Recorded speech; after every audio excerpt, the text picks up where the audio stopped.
आप देख रहे हैं पॉलिटिकल पंचायत। मैं हूं आपके साथ श्वेता चौहान।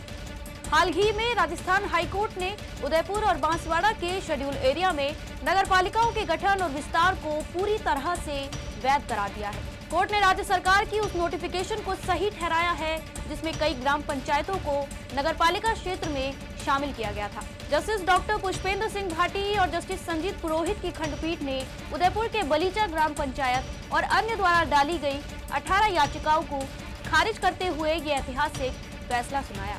कोर्ट ने साफ कर दिया है कि जब तक संसद में मेसा कानून नहीं बन जाता तब तक इन क्षेत्रों में प्रशासन हाइब्रिड गवर्नेंस मॉडल के तहत चलाया जाएगा। राजस्थान हाईकोर्ट के इस फैसले को लेकर बाप पार्टी के संस्थापक और बांसवाड़ा से वर्तमान सांसद राजकुमार रोत ने याचिका डालने वालों पर ही कटाक्ष कर डाला। साथ ही उन्होंने उदयपुर डेवलपमेंट अथॉरिटी के अंदर भूमाफिया लोगों के अलावा भाजपा और कांग्रेस पर भी निशाना साधा। रोत ने क्या कुछ कहा, आप भी सुनिए। उदयपुर यूडीए के अंदर जो भूमाफिया लोग थे जिन्होंने यूडीए की जमीन अपनी जमीन बता के बेचने का काम किया, लोगों को बेची, स्टाम्पी दिया।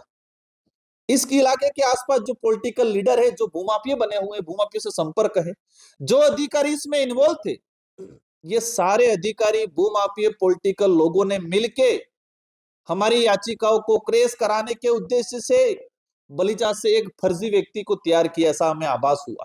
और ये सच्चाई है क्योंकि हमारे 18 पिटीशन लगी थी और एक पिटीशन को 18 मतलब उस एक पिटीशन से 18 पिटीशन को जोड़ के कोर्ट ने फैसला दिया है। उसको लेके हम अवश्य सुप्रीम कोर्ट जा रहे हैं, लेकिन उदयपुर की जनता को जानना जरूरी है क्योंकि आज हमने देख रहे हैं, आज मैं सुबह न्यूज़पेपर में पढ़ा कि ये बड़ीगढ़ कोटियाफला सवीना में 102 मकान गिरा है। इसमें आदिवासी नहीं, दलित, पिछड़ा, ओबीसी, सामान्य सब व्यक्ति थे, हर वर्ग का व्यक्ति था। यूडीए की इतनी तानाशाही चल रही है, इसमें भाजपा के आधे लोग विरोध कर रहे हैं, आधे समर्थन कर रहे हैं, जनता को वोट बैंक बनाने के लिए जानबूझ के माहौल बढ़ा रहे, और कांग्रेस के नेताओं ने भी खाना पूर्ति करने का काम किया। मात्र इसको लेके तह तक नहीं जा रहे हैं।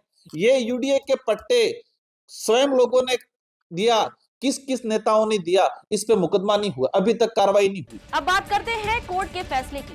तो कोर्ट ने अपने फैसले में जिस मेसा कानून का जिक्र किया है वे आदिवासी इलाकों के लिए नगर पालिकाओं से जुड़ा एक कानून है जो साल 2001 से यानी पिछले 24 सालों से संसद में लटका हुआ है।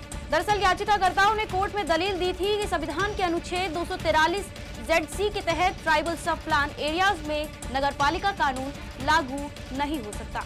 उनका कहना था कि संसद ने पेशा कानून यानी पंचायत अनुसूचित क्षेत्रों तक विस्तार अधिनियम 1996 की तरह नगर पालिकाओं के लिए कोई खास कानून नहीं बनाया है, इसलिए राज्य सरकार इन क्षेत्रों में नगर पालिका गठित नहीं कर सकती। पर कोर्ट ने इस तर्क को खारिज कर दिया और कहा कि केवल शेड्यूल एरिया होने के आधार पर वहां राज्य के सामान्य कानून को लागू करने से नहीं रोका जा सकता। ऐसा तब तक नहीं किया जा सकता जब तक राज्यपाल 5वीं अनुसूची के तहत किसी कानून को रोकने की अधिसूचना यानी नोटिफिकेशन जारी नहीं करते हैं।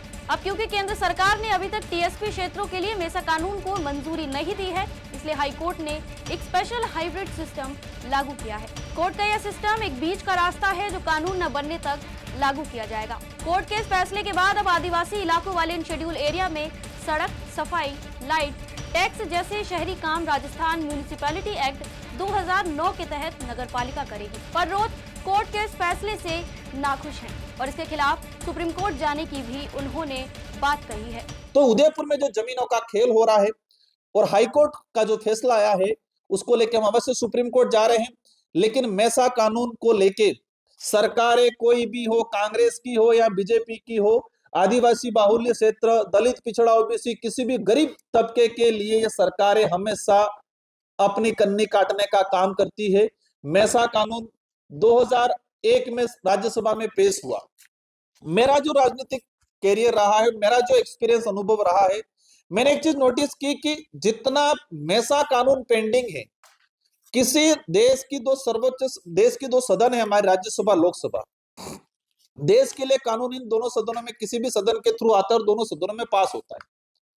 मात्र एक मेसा कानून ऐसा है जो 2001 से लगा के 2025 आज 26 आ गया, तब तक पेंडिंग है। कोई भी कानून राज्यसभा या लोकसभा में आने के बाद इतने लंबे समय तक पेंडिंग नहीं रहता है। या तो वो पास होगा या क्रैश होगा। उन्होंने कमेटी को भेजा 2001 के अंदर, 2003 में जीपीसी ने कमेटी ने उनको रिप्लाई दे दिया, सभी राज्यों से सलाह मशुरा हो गया। लेकिन 2001 से लगा के 2025 तक इसमें कांग्रेस की सरकार भी रही, यूपीए की सरकार भी रही, भाजपा की सरकार भी रही, लेकिन नगर पालिका नगर परिषद जो 5 अनुसूचित क्षेत्र के अंदर है उनको कानूनी रूप देने का काम नहीं किया है। तो इन लड़ाई को लेकर भारत आदिवासी पार्टी लड़ रही है। आज प्रेस कॉन्फ्रेंस के माध्यम से इस क्षेत्र की जनता को जानना जरूरी है।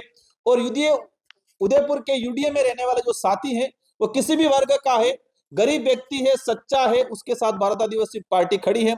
सड़क की लड़ाई भी लड़ेंगे, संसद की लड़ाई भी लड़ेंगे, भले हम हाईकोर्ट में हार गए हैं लेकिन इसको सुप्रीम कोर्ट में जाएंगे और हमारा प्रयास रहेगा कि मेसा कानून पिछले जो बजट सेशन आ रहा है उनमें हम पास कराने का प्रयास करें। इस तरह देखिए तो जहां एक तरफ कोर्ट ने साफ किया है कि इससे आदिवासियों के अधिकार सुरक्षित रहेंगे, तो वहीं सांसद रोध इसे असंवैधानिक मानते हुए मामले को सुप्रीम कोर्ट ले जाएंगे। आपके इस मुद्दे पर क्या राय है, हमें कमेंट सेक्शन में जरूर बताएं। आप देख रहे थे पॉलिटिकल पंचायत।